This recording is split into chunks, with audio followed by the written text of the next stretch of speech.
Nesse fim de semana aconteceu um debate insólito, realmente insólito, entre Rubão, que é apresentado como nacionalista, e o Paulo Cogos, que é um anarcocapitalista. Esse debate aconteceu no podcast Três Irmãos e, sinceramente, assim, foi um delírio, né?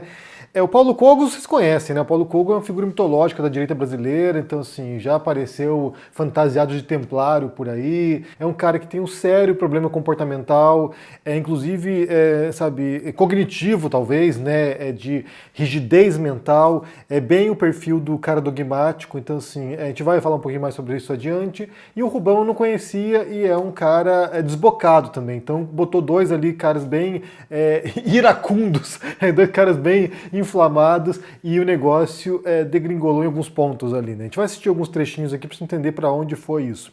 Mas antes de começarmos, eu quero falar aqui do lançamento, né? Tá na pré-venda o meu livro novo, infantil, escrito em parceria com Carolina Arcária e com ilustrações da Inês da Fonseca. É um livro chamado Beijos, tá lindo demais, assim, a coisa mais, sabe, incrível. Eu vou recomendar que vocês conheçam, que se propõe a contar porque as pessoas beijam. Então, assim, esse gesto, né, tão humano e de afeto, e de carinho, e de cuidado, e de respeito. É um livro muito lindo, as ilustrações estão fabulosas, então vou deixar para vocês aqui na descrição o link para que você possa comprar o livro na pré-venda. E em maio estaremos no Brasil para lançar esse livro. Vamos estar no Rio de Janeiro, possivelmente, e talvez em São Paulo, mas eu confirmo com vocês mais adiante. Então, vamos falar aqui desse debate entre Rubão e Paulo Cogos. Eu quero assistir com vocês para começar aqui um trechinho quando eles estão se apresentando, bem no começo do podcast, bem no começo do debate, quando estão se apresentando aqui, e aí o Rubão já parte com os dois pés no peito, né? Então, assim, ele no geral ali, né, ao longo de todo o debate, dá para dizer que ele demoliu o Paulo Cogos, até porque as posições do Paulo Cogos são bem indefensáveis, né? Anarcocapitalismo, por exemplo, é um delírio, né? Que não tem nenhum vínculo com a realidade. Vamos ouvir juntos aqui o que o Rubão disse sobre ser ANCAP hoje em dia, né? O meu trabalho quando o meu trabalho é provado. O trabalho dele é cacarejar a mesma coisa em tudo quanto é lugar, de uma ciência inaplicável, um anarcocapitalismo que não existe em porra de lugar nenhum, que não foi aplicado em porra de lugar nenhum. Bom, é o seguinte, é um lugar que não tem Estado. Porra, cara, tem alguns lugares conceituais básicos para se desenvolver esse negócio. A Libéria, por exemplo, o Haiti. São lugares que é o seguinte, cara, tá zerado lá. Lá não tem Estado. Lá não tem porra nenhuma. Lá não tem nada. É o conceito básico, é um lugar maravilhoso. Lá todo mundo é startup. Rapaz, a diferença entre você e eu, sabe o que é? Que você nunca encontrou o mundo real, bicho. Você nunca andou no mundo real. Você anda no mundo de sonho. Olha aqui, olha aqui. Ó. É igualzinho. Seu problema é igualzinho, Você fez isso demais, olha. Soltou pipa no ventilador. Tá? Eu não acredito que você trouxe isso. Olha aqui, você soltou pipa no ventilador. Tá. É engraçado que a pipa parece um escudo de templário, né? Não sei se foi intencional isso. Não, é basicamente isso, na verdade, ali, né, tem essa tentativa de desqualificar o outro, que são recursos ad hominem, aí, ataques pessoais, né, que é o nível mais baixo do debate. Então, assim, o debate ele ficou transitando entre alguns conceitos, entre algumas tentativas de argumentar e, ao mesmo tempo, ficar insultando o outro e tentando desqualificar o outro. Então, assim, é pouco produtivo em termos de conhecimento, mas como espetáculo, como diversão, as pessoas adoram, né? Inclusive aqui a gente retorna, nem vou entrar de novo nesse tópico, mas a gente retorna aqui a esse desgaste e essa corrosão do debate público quando você põe pessoas para debater nesse tipo de... quase uma arena de gladiadores, ficam lá, sabe, trocando farpas o tempo todo, sem qualquer tipo de avanço em relação a qualquer tipo de tópico. E aí cada um, né, se arrogando como o portador da verdade. O Paulo Cogos falou isso várias vezes, né, como ele, através da formação dele na escola austríaca de economia, ele está falando a verdade que nunca foi refutada. Então, assim... É isso, né? Como eu falei, essa rigidez mental dogmática, de modo que você acha que não tem menor possibilidade de você estar errado e que todos os demais que não aderem à sua visão estão errados. E aí isso também tem um pouco a posição do Rubão, embora ele se propõe como pragmático, e aí isso já cria algumas nuances na posição dele, né? Se ele diz, por exemplo, eu estou disposto a aceitar diferentes hipóteses, diferentes autores, à esquerda ou à direita, porque o que importa é como isso me ajuda a compreender melhor a realidade. Isso já demonstra uma flexibilidade maior de compreensão de mundo, né? Então, ajuda você não ficar preso num enquadramento mental, num esquema mental que transforma todos os demais ou em ignorantes, ou em burros, ou em estúpidos, ou em pessoas que não sabem o que estão falando, ou que estão falseando a realidade, ou que são maliciosos, que é muito a postura do Paulo Cogos, né? Então, sim, ele sabe a verdade e todos os demais são comunistas maliciosos que querem destruir a sociedade. E é claro, como ele fala ali, quando você tenta compreender o que é o modelo dos ANCAPs, aí é um delírio completo, né? Um mundo sem Estado, embora até pudesse ser, sei lá, conceitualmente desejável, né, que você não tivesse uma força de opressão sobre a sociedade, de modo que cada um pudesse ser livre e ter autonomia e poder usufruir dessa liberdade, na prática não é aplicável, né? Inclusive eu já mencionei anteriormente aqui, quando a gente falou sobre anarquismo, e daí eu mencionei o caso do Nozick, que é um autor que está mais vinculado ao libertarianismo de direita, e ele fala sobre isso, né? Ele que é um libertário, ele fala, olha, no fundo mesmo, se houvesse uma sociedade livre nesses moldes, pouco a pouco ela se reorganizaria em torno daquilo que seria um estado mínimo, uma minarquia, porque é claro que você vai precisar de polícia, você vai precisar de um sistema judiciário, algum tipo de instância de resolução de contendas, vai precisar de algumas coisas mínimas. Então, assim, mesmo no Estado libertário, ainda assim, você teria uma espécie de um mini-Estado. Então, é inevitável. Aqui é como as coisas se organizam. Sociedades complexas, né? Não tem como evitar esse tipo de coisa. Ainda mais quando a gente fala de milhões de habitantes, né? Um país como, sei lá, Brasil, com 230 milhões de habitantes, é impossível que você tenha como gerenciar isso sem um Estado. Assim, não tem como. É claro que, no futuro distante, poderia haver algum tipo de redefinição dos modos como a gente interage entre nós, sei lá, a gente pode, criar hipóteses utópicas em muitos casos, mas na prática isso é impossível, né? E aí tem uma outra fala dele, que daí entra numa questão mais fatual, né? Porque uma coisa é hipotética, que falar sobre hipóteses, né? Sei lá, anarcapitalismo, anarquismo, sei lá, comunismo, algumas vertentes que propõem modelos que rompem com o modelo atual e que propõem um modelo sem Estado. Mas quando entra em questões fatuais, você pode perceber a fragilidade das teses que o Cogos defende, que aqui entrou na questão do Brizola, né? E de uma suposta proibição da polícia entrar nas favelas. Vamos ouvir juntos aqui o que aconteceu. Então, provavelmente ele está fazendo análise, por exemplo, sei lá, de quando o Brizola proibiu a polícia de subir os morros e matar os bandidos. Você tem o decreto? Você tem um decreto? Que decreto? Você tem um decreto assinado dele que ele proibiu? Então fala merda. Enfia a língua no rabo. Ele proibiu. Enfia a língua no rabo. Meu Deus. Vai a merda. Cara, igual do Brizola, cara. Eu sou igual da puta que pariu. Pelo amor de Deus, cara. Você idolatrou a puta que te pariu. Aonde que idolatrei? Você idolatrou e você citou 500 poetas mortos, eu tô quieto. Me dá a porra do decreto. Tá onde? Ele proibiu. Você vai defender? A proibição. Você vai defender Brizola, porra. Vai tu, rapaz. Vai pro rabo e toma tu, pô. Você vai defender Brizola. Olha só. Apresenta o decreto aí. Você não falou proibir? Você proibiu através do decreto. Cadê o decreto? Senão você é mentiroso. Todo mundo sabe. Todo mundo é o caralho. Bota o decreto. Como eu falei, esse foi o tom geral do negócio. E aí, mais adiante no debate, né, o Cogos está com as colas lá, né, ele tem lá uma equipe assessorando ele via WhatsApp.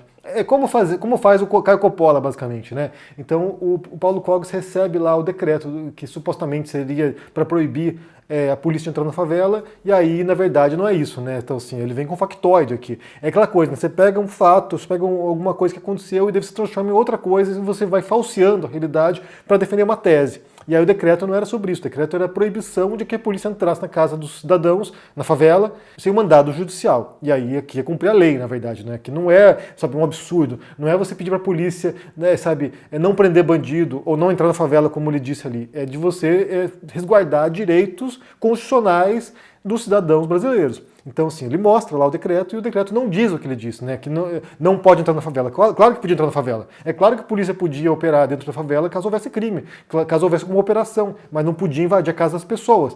Era isso, né? E aí, como eu falei, isso vai criando esses factoides. E aí o Rubão, como nacionalista e simpatizante do Brizola, ele vem defender essa ideia aqui da falsidade. E aí, como eu falei, aqui entra em contradição, né? O cara se diz defensor da verdade, mas ao mesmo tempo ele está o tempo todo falseando a verdade, falseando os fatos, falseando a realidade para defender uma agenda, nesse caso, do ancapistão dele, né? E por fim, só para concluir esse vídeo aqui, ponto de discordância grave que eu tenho com o Rubão, que ele vem falar sobre é como ele se fundamenta na prática e despreza a teoria. Aí é uma tremenda bobagem, né? É claro que uma coisa soma a outra, né? Então, assim, em certos campos, por exemplo, que são campos que exigem essa conexão entre teoria e prática, é claro que uma coisa ilumina a outra, né? Então, por exemplo, posso dizer aqui por experiência individual, experiência própria aqui, né? Que o Rubão tem experiência lá na Petrobras, mas eu como imigrante.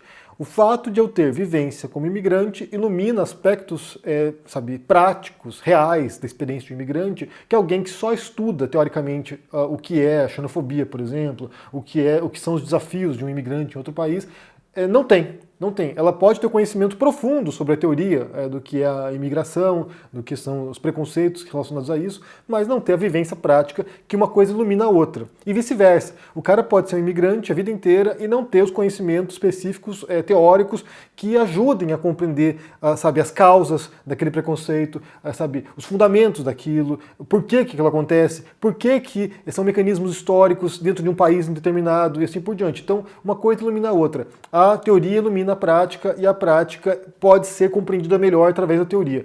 Então, assim, dizer que não precisa de teoria para nada, ou que a teoria é uma bobagem, ou que os teóricos estão encastelados pensando sem conexão com a realidade, também é um exagero, né? Basta pensar, por exemplo, se você viu o filme Oppenheimer, você viu isso, você viu essa relação entre teoria e prática, porque você tem lá o campo teórico da física, que vai compreender os princípios elementares físicos da realidade, e isso é feito anteriormente. Isso é feito anteriormente e isso vai permitir, ao longo do filme lá do Oppenheimer, né, ou sei lá, da história da criação da bomba atômica, por exemplo, isso vai permitir com que na prática, fissurassem o átomo. E aí, uma coisa depende da outra. Sem a teoria, não haveria prática naquele caso, né? E é claro, quem pratica nem sempre é quem teoriza. E aí há outros campos que nem sequer há essa opção, né? Tem campos que, por exemplo, o cara que faz a teoria, ele não tem a experiência prática porque a experiência prática já passou. O historiador, por exemplo. O historiador, ele está estudando eventos que aconteceram 50, 100, 200, 1000 anos atrás, ele não tem a vivência daquilo. Ele não tem a experiência prática do que é viver na Idade Média, por exemplo. E isso não impede que ele teorize sobre a Idade Média. Isso não impede que ele colecione, documentos e artefatos e relacione isso e teorize sobre isso, mesmo sem ter a vivência prática daquilo, porque é impossível. A não ser que ele tenha uma máquina do tempo e volte para o passado, né? Ou a filosofia também tem a ver com isso. A filosofia tem a ver com a reflexão sobre certas perguntas complexas, existenciais, muitas vezes, do que nós somos, ou do que é a nossa sociedade, ou do que é a nossa vivência aqui. E essas teorizações nem sempre estão coladas com os fatos, porque elas são abstrações, muitas vezes. Então, assim, isso não quer dizer que seja irrelevante, ou que não tenha valor, ou que não tenha um propósito, ou que não contribua para a compreensão do mundo. Por exemplo, para compreender a ciência, o trabalho é feito por um filósofo da ciência, que vai ser a pessoa que vai refletir sobre as práticas científicas e tentar encontrar quais são os critérios mínimos para que você possa legitimar o ofício do cientista, a prática científica. Ou, por exemplo, na estética, você tem pensadores, filósofos que vão pensar a partir das obras de arte criadas pelo mundo, né, e pelas pessoas, tentar estabelecer o que é isso, o que é a obra de arte, por que a gente reconhece a Mona Lisa que está no Louvre, ou, o Nascimento de Vênus do Botticelli lá no Uffizi, por que a gente reconhece isso como obra de arte e não reconhece como obra de arte o que um artesão faz na feirinha hippie, por exemplo. Então, assim, isso tem a ver com teoria, tem a ver com reflexão sobre o mundo, né? Então, ou sobre justiça, sobre bondade, sobre verdade, inclusive, né? O que é verdade.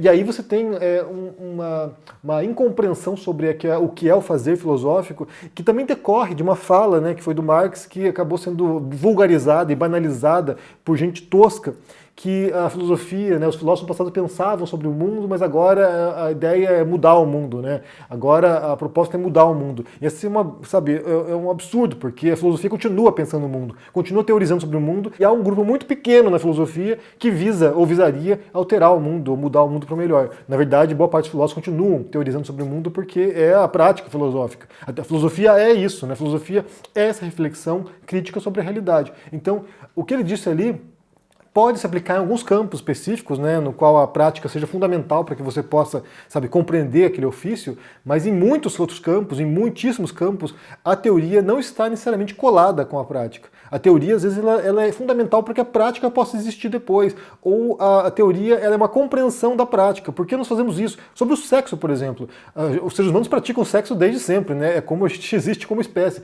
E aí você vai ver pessoas aqui, sexólogos, pesquisadores, psicólogos, psicólogos que vão compreender o papel que isso tem em nossa sociedade, em nosso comportamento humano, sabe, em traumas nossos, em outros, sei lá, em outros aspectos da nossa existência. Então, assim, o fato de alguém estudar o sexo não quer dizer que ele esteja praticando necessariamente. O cara pode ser um celibatário e ainda assim estudar o sexo e poder compreender o papel que ele tem em nossa civilização, na humanidade, assim por diante. Então, assim, como eu falei, o debate ali, ele foi caótico, né? Até nesse modelo que eles adotaram dessa vez foi diferente dos outros modelos que eu já vi, né, nesse podcast. Foi solto, então assim, rolou insulto, rolou todo tipo de coisa, né? Inclusive rolou insulto pro Olavo de Carvalho e o Cogos foi defender, né, o Olavo de Carvalho. Então assim, falou lá que o Olavo de Carvalho vai ser lembrado daqui 100 anos, sei lá, no futuro, sei lá, milênios no futuro. Ele não falou isso, mas falou 100 anos no futuro, enquanto que o Brizola seria esquecido. Eu torço para que o Olavo seja esquecido em 100 anos, ou se for lembrado, que seja como piada, porque o que ele fazia ali não era filosofia, era um delírio bem próximo do que o Paulo Cogos faz. Bem, o que vocês pensam aqui sobre essa história? Se vocês viram o debate na íntegra, né? São 3 horas e pouco de debate ali, sabe, oscilando entre momentos raros de lucidez e um monte de ataques pessoais. Como é que você entende essa dinâmica primeiro e depois sobre as afirmações? Primeiro sobre a afirmação feita em relação ao Ancapistão, né? A possibilidade de existir um mundo sem Estado, que é um delírio, basicamente é um delírio. E aí, mais uma vez, entra na dinâmica do debate, como eu falei, né? Que é de você pôr lá um terraplanista para debater com um cientista e daí fica uma discrepância completa. Nesse caso aqui tem 2 pessoas que estavam gritando bastante e xingando bastante, mas eu acho estranho essa dinâmica de trazer pessoas que trazem ideias extremas que têm pouca correspondência com os fatos. Eu acho que faz um debate que é despropositado, no fim das contas. Como é que você entende isso? A fala, né, a falsidade, o factoide sobre o Brizola, de que ele proibiu a polícia entrar na favela, daí isso foi desmentido ao longo do programa. E, por fim, sobre essa fala do Rubão de que a teoria não tem serventia, na verdade, o que importa é a prática. Isso me parece desconectado com a realidade. Isso me parece desconectado com a realidade, com muitos campos de saber que pensam sobre o mundo posteriormente, que não estão integrados necessariamente com a prática. Bem, como é que vocês pensam isso? Deixa aqui embaixo no comentário, deixa o joinha, se inscreva no canal aqui ativando o sininho. Isso é muito importante para ajudar com o engajamento. Confira no link aqui na pré-venda o livro Beijos, que é um livro infantil novo meu, em parceria com Carolina Arcari e ilustrações de Inês da Fonseca. Está maravilhoso, está muito lindo mesmo. Link na descrição. Se torne um membro ou apoie o canal. A meta aparecendo depois dos comentários aqui, então seu apoio é muito importante e se cuide por aí. Um forte abraço e até mais. Tchau. Tem corretora famosa e grande aí sendo processada porque está vendendo coisa que está prejudicando demais os clientes. Tem gente perdendo dinheiro que juntou a vida inteira investindo em coisas assim perigosíssimas que foram oferecidas por essas corretoras. E as corretoras não estão nem deixando a gente falar sobre isso. Estão processando um monte de influenciadores aí que estão alertando as pessoas. Gente, só tem uma maneira de se proteger disso. Entendendo como funciona esse mundo das finanças e dos investimentos. A notícia boa é que é muito mais simples do que vocês imaginam. E se ensinado da maneira correta, é até divertido. Eu preparei uma aula para o dia 15 de abril, uma terça-feira, às 8 horas da noite, que eu queria que todos vocês participassem. Uma aula rápida, muito gostosa de fazer e que vai transformar para sempre essa caminhada financeira de vocês. Dia 15 a gente está junto lá.